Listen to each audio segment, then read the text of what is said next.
You're gonna take one medium cabbage, chop it up really nice, making sure to get rid of that core. You can't eat that, buddy.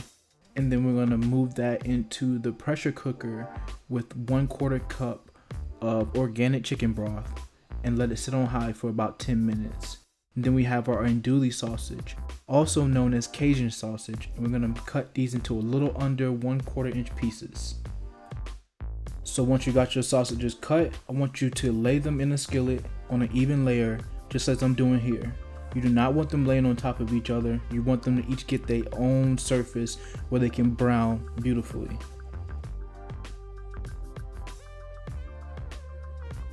Now that I flipped it over, this color is close to what I'm going for this dish. You may be wondering why I'm flipping these sausages over individually.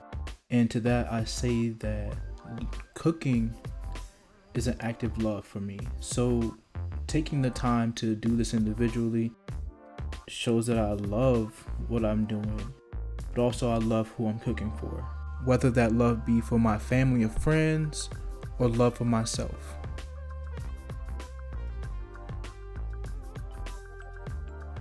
Now once we finish cooking our sausage, this is what the skillet should look like. We'll take one whole onion, or you can use more or less. I love onion, so I use a whole onion. And we're gonna throw it in there with that fond that's on the bottom of that skillet. That is a lot of flavor that you do not want to get rid of. And we're gonna saute these onions in that beautiful, beautiful flavor on the bottom of that skillet. And now you wanna add about 2.5 tablespoons of water after you tried your best to get all that flavor off of there, coated onto the onions. They need a little bit more help, and this is how you give it.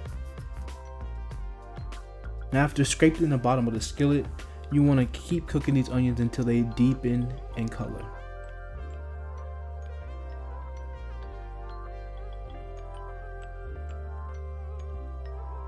So now that the onions are this beautiful, beautiful, beautiful brown color, we're gonna go ahead and add our baby bell peppers.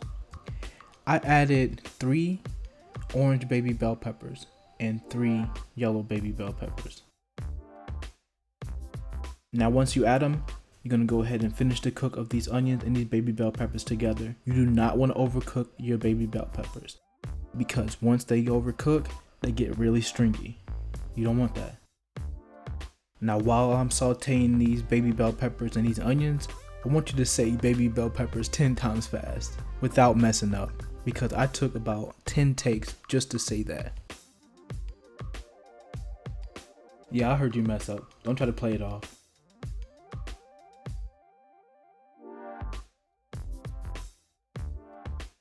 And you know it's not done until you take a little bit of tasty taste. This is the part where you will add salt and pepper. Don't go crazy with the salt and pepper though.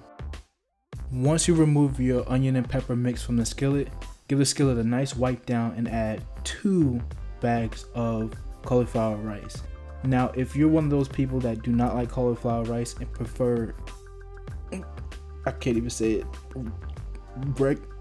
regular rice, then go ahead and make your rice how you make it. But this is how I make the cauliflower rice. And what you see me doing here is removing some of the stem or some of the greenery from the cauliflower, which might have got into the package.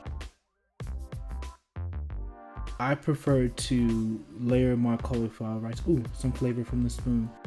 But I prefer to layer my cauliflower rice on a nice even layer so that the heat from the skillet can actually steam all of the cauliflower rice, as you can see here. And this is what you want it to do, to fall off the spoon in like crumbles and not in clumps.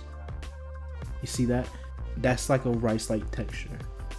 And do not forget about your cabbage. You can season it with salt and pepper, any other thing, but remember we have the sausage that brings the meatiness and the savory. We have the onion and bell pepper mix, which will bring the aromatics and the sweetness. And we have the rice, which is going to be the vehicle for all of these flavors going into your mouth hole. Now comes the best part. We get to plate our food, we get to take our pictures for social media, but the absolute pinnacle is we get to eat.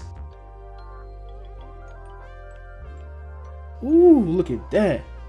I tell you what, I almost took a bite out of my screen while editing this video. That looks amazing. go. I know you guys saw that. I know you saw how good that looks. Absolutely beautiful. Absolutely beautiful. It tastes so good. I wish I could just feed you some through the camera. You know, I wish I could feed you some through the camera, but I can't. You're gonna have to make it for yourself and see. But I made a lot. I made way too much cabbage. But the good thing is I love cabbage, and it always tastes better the second day after making it. And I can eat that in addition to my weekly Wednesdays meal prep. So without further ado, make sure you check me out on Facebook, Instagram, TikTok, Pinterest. Go to my website, www.thepaleogiant.com. No space, no hyphens. Just type it in and go. And until then, I'm about to eat.